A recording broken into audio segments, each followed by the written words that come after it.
If your Dynabook E10 is showing a blue screen, this tutorial walks you through effective troubleshooting steps to fix Windows crashes and improve system reliability. So whether you're performing updates, you're getting an IRQR not less or equal message, K-mode exception not handled, kernel data in page error, a lot of errors pertain to this problem, and we're going to go ahead and jump into what should hopefully be a pretty straightforward process, guys, and we're going to go ahead and jump right into it.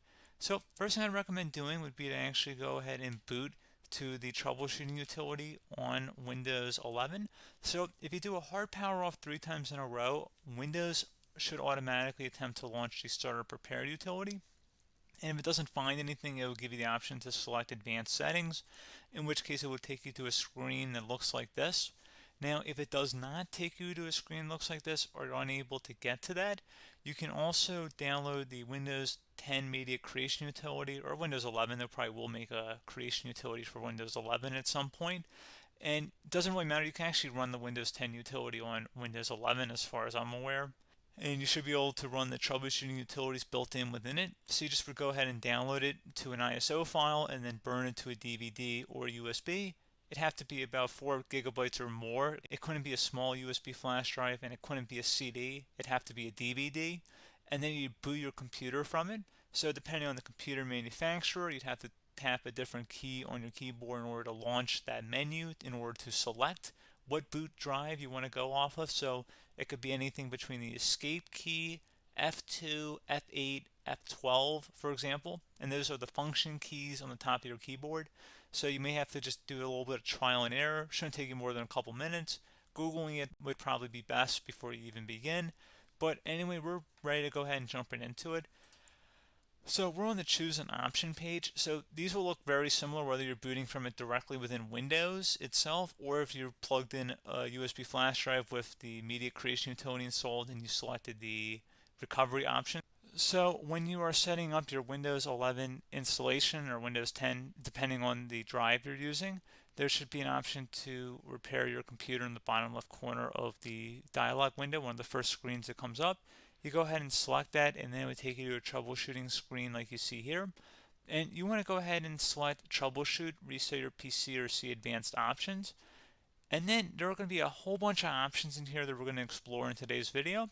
The first one, we're going to actually go underneath advanced options and then select startup prepare, fix problems that keep Windows from loading. So go ahead and select that first.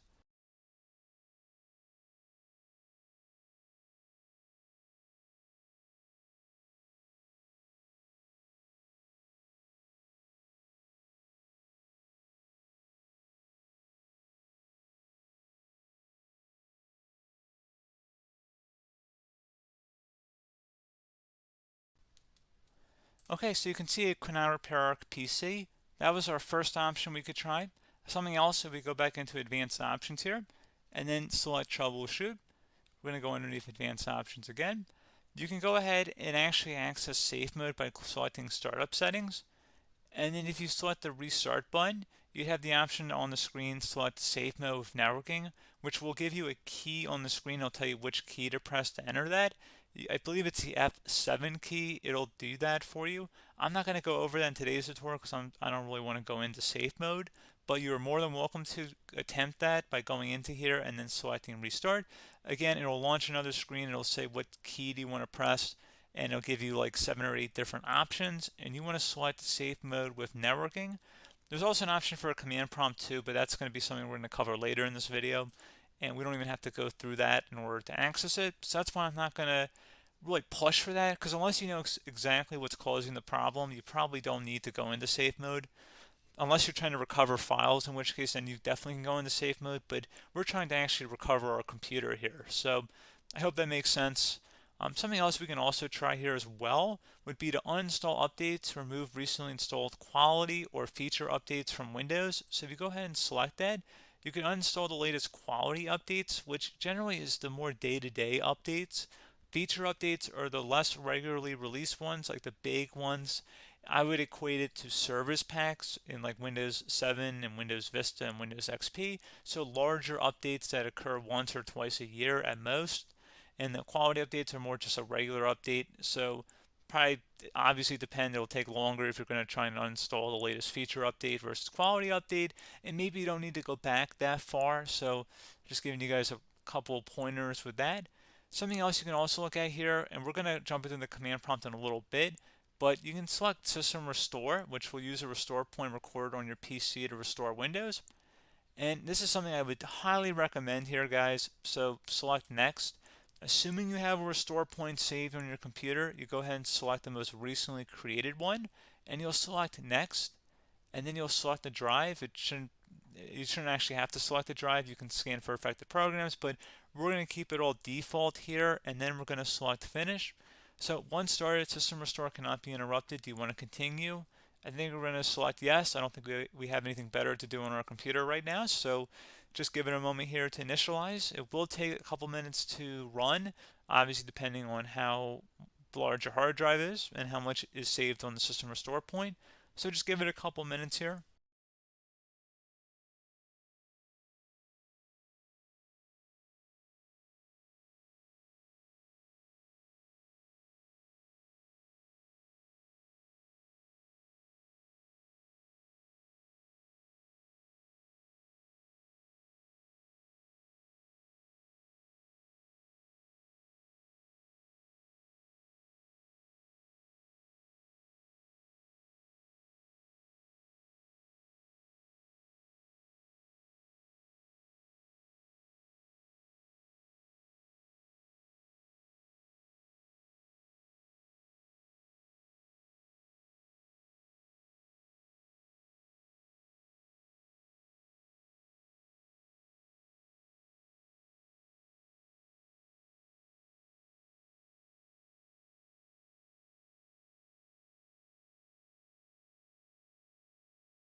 Okay, so you can see System Restore completed successfully.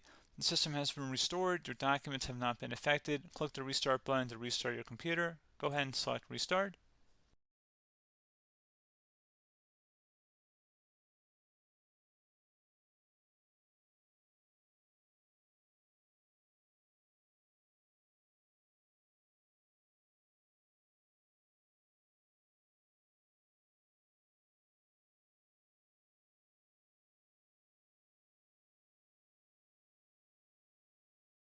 Okay, so you can see the system has been restored successfully. We're going to go over a couple different methods in addition to that if that did not work. So I'm just going to pause the video and we're going to start back on the recovery screen that we started with. Okay, so a couple other things we can try here too. If you go back into troubleshoot, you can select reset your PC, let you choose to keep or remove your personal files and then reinstalls Windows.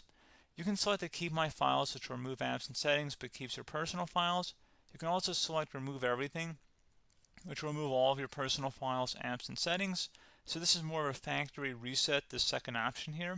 First option, it should not delete all of your personal files. However, it will pretty much clear most of your programs, and keep in mind, there's no guarantee that your information, number one, is even still available and easily recoverable on your computer to the point that you actually would be able to recover anything.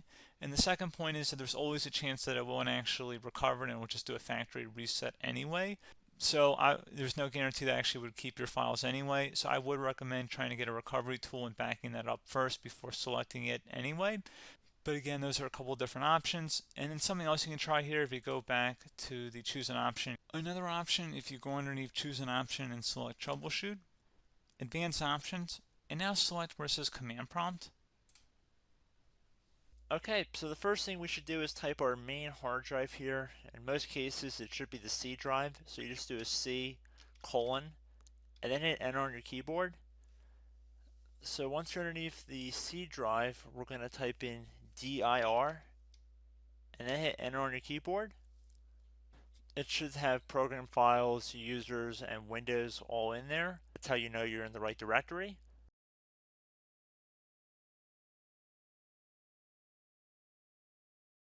In some cases, it might be the D drive as well, so just keep that in mind.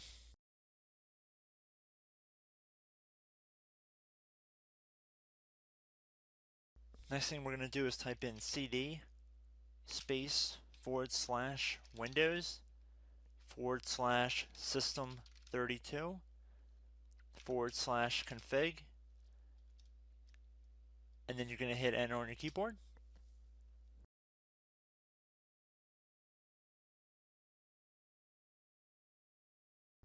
So now you're going to type md space backup. If you've seen other tutorials, it might also say to put down md backup. That's because the backup name is pretty common when you want to back something up.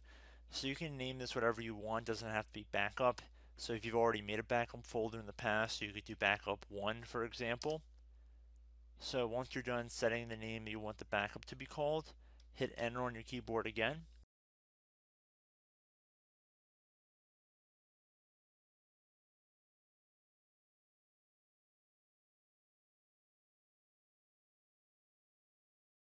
At this point you want to type copy, C-O-P-Y, space, then you want to do the star symbol above the 8 key, then do a period or a dot, whatever you want to call it, then another star sign, and then another space, and then type backup, and then hit enter on your keyboard.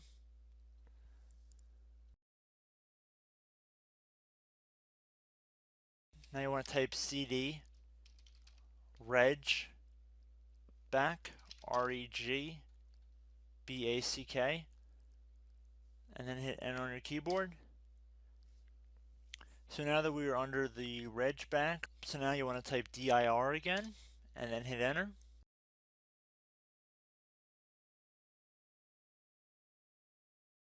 So now at this point we're going to type copy again. So copy, space, star sign, dot, another star sign, space, and then 2 dots. So we're going to type copy, space, star sign, dot, sign, star sign, dot, dot, and then hit enter on your keyboard again. So for overwrite, you want to overwrite all. So type A on your keyboard, so capital A, and then hit enter on your keyboard.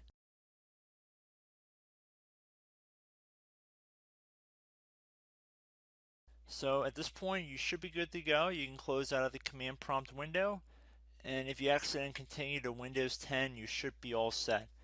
So I hope one of these 3 or 4 different methods we went through in this tutorial helped you guys out.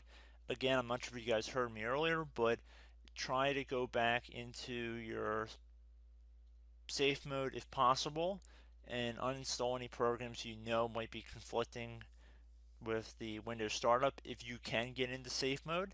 So just keep that in mind. Something very simple like that could be blocking up everything.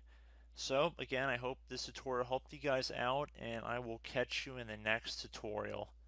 Goodbye.